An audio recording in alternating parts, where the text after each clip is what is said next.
Le message suivant sera un peu la suite du message précédent. J'avais encore beaucoup de notes par rapport au sujet, alors j'ai décidé de les placer ici. Par contre, j'arrive au bout de cette série bientôt. Vers la fin, je ferai l'exposé de tout ce qu'il y a de beau, de grand et de bon chez les chrétiens évangéliques, car tous ne sont pas de mauvais arbres qui portent de mauvais fruits. Il y a également de bons arbres qui portent de bons fruits. Je veux également leur rendre un témoignage juste. Je voudrais par commencer adresser le sujet des scandales dans l'Église. Nous parlions dans le message précédent des protestants qui se sont donné la mission de salir l'Église à tout prix. Premièrement, nous savons que l'Église est parfaitement capable de se salir elle-même. Elle n'a pas besoin d'aide en plus. En fait, je me corrige ici, l'Église est sainte. Ce sont les mauvais éléments qui sont à l'intérieur qui la salissent. Malheur au monde à cause des scandales, a dit Jésus. Pourquoi malheur au monde? Parce que lorsque des êtres imparfaits se donnent en spectacle par leurs scandales, le témoignage du Christ trouve annulation aux yeux du monde. Il est encore écrit, Jésus dit à ses disciples, « Il est impossible qu'il n'arrive pas des scandales, mais malheur à celui par qui ils arrivent. » La traduction Philippe se rendu, qui en est responsable. Il vaudrait mieux pour lui qu'on mette à son cou une pierre de moulin et qu'on le jette dans la mer, que s'il scandalisait un de ses petits. Prenez garde à vous-même. Luc 17, 1-3. On voit ici que Jésus s'adresse à ses disciples, c'est-à-dire à l'Église. Ici, le Seigneur lance un avertissement directement à son Église afin qu'elle veille sur son témoignage dans le monde. L'Église a le devoir de déraciner les scandales du milieu d'elle. Et c'est ce qu'elle fait. On l'a vu surtout avec le pape François. Ce pape a fait un sacré ménage. Fort heureusement, l'Église produit encore des saints pour remplacer les scandales qu'elle déracine. C'est pourquoi il est écrit « Néanmoins, le solide fondement de Dieu reste debout. Avec ces paroles qui lui servent de sceau, le Seigneur connaît ceux qui lui appartiennent. Et quiconque prononce le nom du Seigneur, qu'il s'éloigne de l'iniquité. » Dans une grande maison, il n'y a pas seulement des vases d'or et d'argent, mais il y en a aussi de bois et de terre. Les uns sont des vases d'honneur et les autres sont d'un usage vil. La grande maison, c'est l'Église. Les vases sont les croyants qui la composent. Si donc quelqu'un se conserve pur en s'abstenant de ces choses, une autre traduction rend « se préserve des influences corruptrices ». Il sera un vase d'honneur, sanctifié, utile à son maître et propre à toute bonne œuvre. 2 Timothée, chapitre 2, versets 19, 20 et 21. À l'inverse de l'honneur, il y a ceux qui agissent avec bassesse. La bassesse, c'est de choisir des moyens mesquins, ignobles ou moralement bas. Les moyens que nous employons au service de notre prochain et au service de Dieu font de nous des vases d'or ou d'argent, c'est-à-dire des vases qui transportent les vertus, les fruits de l'Esprit, les dons de l'Esprit et les grâces de Dieu. Ou alors font de nous des vases de bois et de terre, destinés à transporter le fumier humain, le vomi, le pus et le sang des bandages d'une blessure, etc. Bref, tout ce qui est dégoûtant et infect.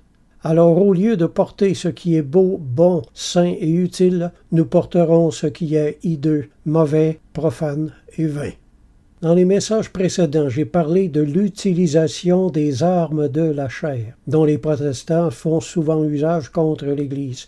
Regardons encore le passage Éphésiens 4, 29-32. « Qu'il ne sorte de votre bouche aucune parole mauvaise, mais s'il y a lieu, quelques bonnes paroles, qui servent à l'édification et communiquent une grâce à ceux qui l'entendent. » La Vulgate rendue.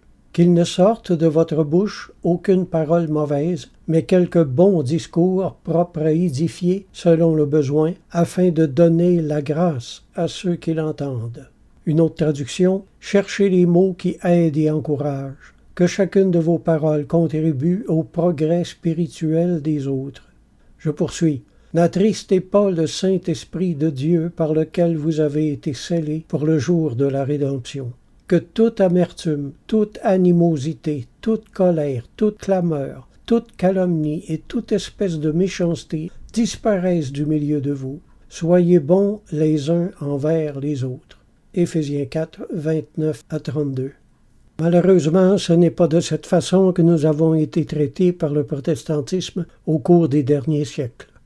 Le père Cossette a écrit « Il faut avoir le cœur bon pour comprendre le Dieu bon de l'Évangile ». À l'opposé des armes charnelles exposées ici, il y a les armes spirituelles. La douceur, ou les paroles douces, la bienveillance, la cordialité, l'affection, la patience, la longanimité, la retenue, la droiture, parler avec exactitude, justice et sans diffamation, parler avec bonté, avec charité, avec bienfaisance et miséricorde. Par contraste, maintenant, je vous donne 3 citations tirées du livre « Œuvres choisies » de Jacques Bénigne-Bossuet. Cet évêque renommé a vécu quand même beaucoup plus près de la réforme protestante que nous. Et voici le témoignage que Luther avait laissé derrière lui selon des témoins. Je cite. « Luther s'adonnait à son humeur impétueuse sans jamais prendre aucun soin de se modérer. Il se louait lui-même comme un emporté. » Deuxième citation. « Calvin et Luther, l'un et l'autre étaient d'une véhémence extraordinaire. L'un et l'autre se sont fait beaucoup de disciples et d'admirateurs. L'un et l'autre, enflés de ce succès, ont cru pouvoir s'élever au-dessus des pairs. L'un et l'autre n'ont pu souffrir qu'on les contredise, et leur éloquence n'a été en rien plus féconde qu'en injures. » Troisième citation. Calvin, ses adversaires ne sont toujours que des fripons, des fous, des méchants, des bêtes, des taureaux, des ânes, des chiens et des pourceaux. Et ce beau style de Calvin est souillé de toutes ces ordures à chaque page. Fin de citation. J'ai voulu m'en rendre compte une fois. Quand j'étais jeune chrétien, j'ai fait venir son fameux livre « L'Institution chrétienne ». Je me mets à lire ça et j'ai été horrifié de voir toute la méchanceté de ses expressions, de façon qu'il s'exprimait, toute la haine qui lui sortait de la bouche. Je me disais, mais c'est incroyable de parler comme ça pour un chrétien. Et tout ça, mes amis, en contradiction avec le beau verset que nous venons de lire. Mais voici le témoignage du Seigneur. « Race de vipères, comment pourriez-vous dire de bonnes choses, méchants comme vous l'êtes? Car c'est de l'abondance du cœur que la bouche parle.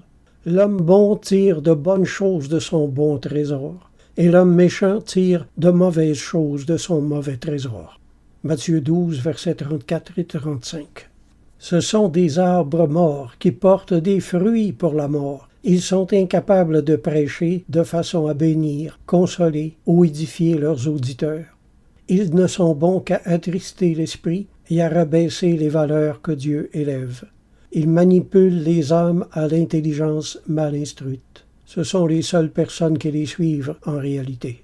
Le témoignage de l'Écriture est vrai. Réformateurs et protestants de même nature, ces hommes aussi, entraînés par leur rêverie, méprisent l'autorité et injurient les gloires. Malheur à eux, car ils ont suivi la voie de Caïn.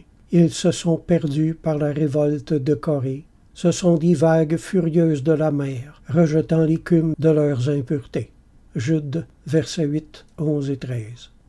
Moi je dis, s'ils avaient vraiment été inspirés par l'Esprit Saint, ils auraient utilisé les armes de l'Esprit Saint. Mais les catholiques seront de moins en moins la proie de ses ennemis, car ils apprennent le discernement. C'est bien là ce que je veux leur léguer ici. Tous les vrais prophètes du passé ont incité les chrétiens de leur génération à la séparation d'avec le monde. Les faux prophètes les ont incités à la séparation d'avec l'Église. Beaucoup de chrétiens protestants ne sont même plus capables de faire la différence entre l'amour et la haine, entre le bien et le mal. Celui qui s'attaque à l'Église du Seigneur s'attaque au Seigneur de l'Église. Aussi imparfaite que cette institution soit aujourd'hui, elle appartient encore au Seigneur. Tant de chrétiens évangéliques ont la haine des catholiques qui ne leur ont pourtant fait jamais aucun mal. Ils chantent l'amour de Jésus le dimanche, mais le possèdent-ils vraiment en eux cet amour? J'en doute très fort. L'autre jour, justement, l'un d'entre eux me dit « L'Église catholique est une salle d'attente pour aller en enfer. » Il nous lance toutes sortes de paroles comme ça. L'ignorance y est pour beaucoup dans tout ça. Ce sont des gens non instruits ou, pire, mal instruits qui parlent comme ça, la plupart du temps. Les gens sectaires vivent dans la peur tout le temps. Ils ont peur du diable, ils ont peur des autres églises, ils ont peur de toutes les influences extérieures, ils vivent toujours sur la défensive, comme si tout le monde était leur ennemi, comme si tout le monde était dangereux ou une menace à leur foi. Ils sont enfermés dans leurs petites églises comme dans un bunker. Ce ne sont pas des chrétiens épanouis et heureux, mais renfermés, méfiants et défiants. Ils calomnient l'Église pour protéger les gens de leur secte contre des ennemis qui n'existent même pas. Moi, je suis né de nouveau depuis plus de 50 ans et j'ai fait partie de plusieurs églises à un moment ou à un autre, et c'est parmi les catholiques que j'ai vu les plus belles âmes et de loin les plus charitables. Les protestants prêchent la colère de Dieu et la damnation, c'est leur message principal. L'Église catholique, elle, annonce la bonne nouvelle de la grâce de Dieu par Jésus-Christ. Elle exhorte ses croyants à la bonté, à la douceur, à la foi, à l'espérance et à la charité. Le protestant, lui, juge, salit, ment, déchire, calomnie et condamne. Alors sachez bien une chose, mes amis protestants. Dieu sera le juge final de ceux qui doivent aller en enfer, et non ceux qui ont le poison sous la langue et le diable derrière les yeux. Pourquoi le protestant attaque-t-il le catholique sans relâche? Je réponds pour la même raison que Caïn a tué Abel, pour la même raison que les pharisiens attaquaient Jésus, et pour la même raison que les Juifs infiltraient les églises de l'apôtre Paul pour y créer des divisions. Quand allez-vous vous reconnaître?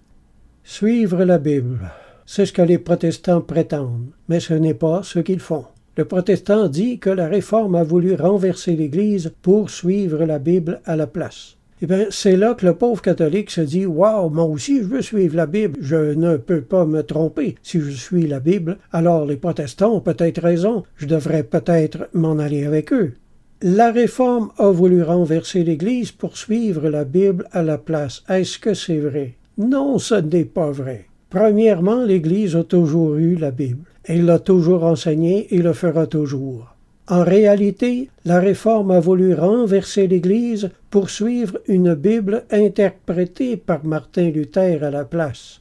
Ce n'est pas la Bible que les protestants suivent, c'est une interprétation de la Bible.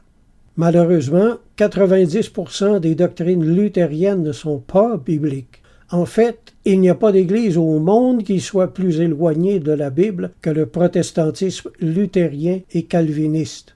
Alors, mes amis catholiques, si vous avez envie de suivre la Bible, suivez-la, rien ne vous en empêche, et l'Église en sera heureuse pour vous, à condition que vous ne vous mettiez pas à l'école protestante.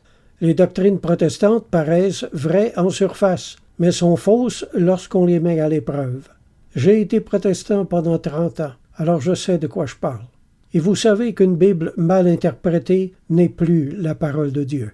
Le protestant ne suit pas la Bible. Il suit une Bible mal comprise.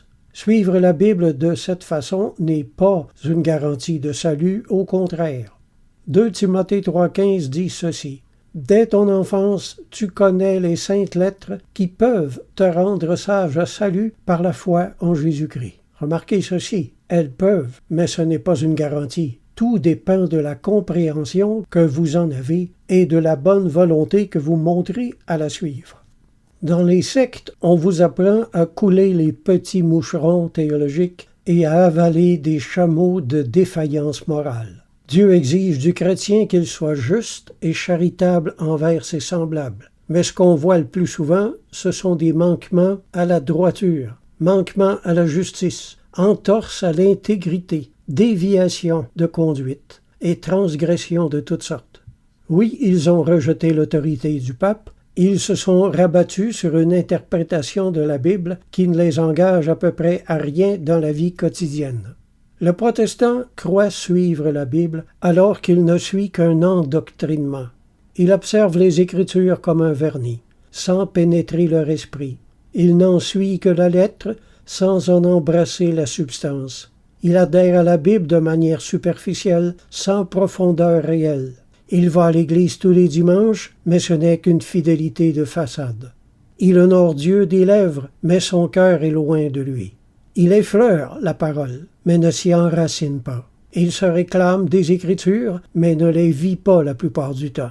Ce n'est qu'un tout petit pourcentage de ces gens qui aiment Dieu de tout leur cœur et qui s'efforcent de marcher selon la Bible dans leur vie privée. Un christianisme que l'on ne ramène pas chez soi après le culte ne vaut rien du tout. Bossuet a écrit « Que le monde est plein de ces fausses piétés. Il ne voudrait pas qu'il manquât un Ave Maria à leur chapelet, mais les rapines, les médisances, les jalousies, ils les avalent comme de l'eau. Scrupuleux dans les petites obligations et larges sans mesure dans les autres. » Fin de citation. Ils sont nombreux ceux qui croient être chrétiens uniquement parce qu'ils ont reçu des études bibliques dans leur salon de la part d'une secte, mais sans jamais avoir rencontré le Christ personnellement.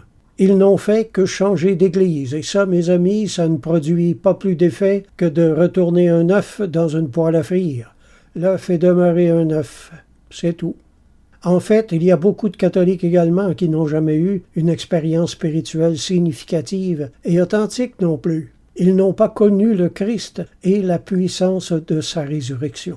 Ils ne savent pas ce que c'est que recevoir l'Esprit Saint et n'ont pas l'amour de la parole de Dieu dont tout vrai chrétien fait ses délices.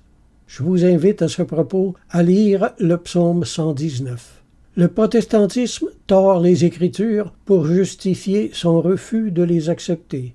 Les protestants sont des gens effrontés, arrogants et moqueurs, c'est-à-dire des attitudes clairement identifiées par les Écritures comme des traits de caractère charnel, terrestre et diabolique. Je suis chrétien depuis 50 ans. J'ai beaucoup observé ce qui se passe. J'en suis venu à la conclusion suivante. La seule Église qui soit capable d'unir les chrétiens entre eux pour enfin avoir un témoignage solide dans le monde est l'Église catholique. Aucune autre Église chrétienne protestante n'est capable d'unité. Les chrétiens protestants ont appris qu'ils avaient le droit d'interpréter la Bible selon le goût de leur conscience, mais moi je vous dis que vous n'avez jamais eu ce droit, mes amis. Dieu n'a jamais donné ce droit et cette liberté à personne. Vos églises se divisent et s'émiettent à l'infini. Vous avez réclamé la liberté d'interpréter la Bible selon votre conscience, mais c'est une inversion de la volonté de Dieu. Dieu est la conscience du chrétien. Amen.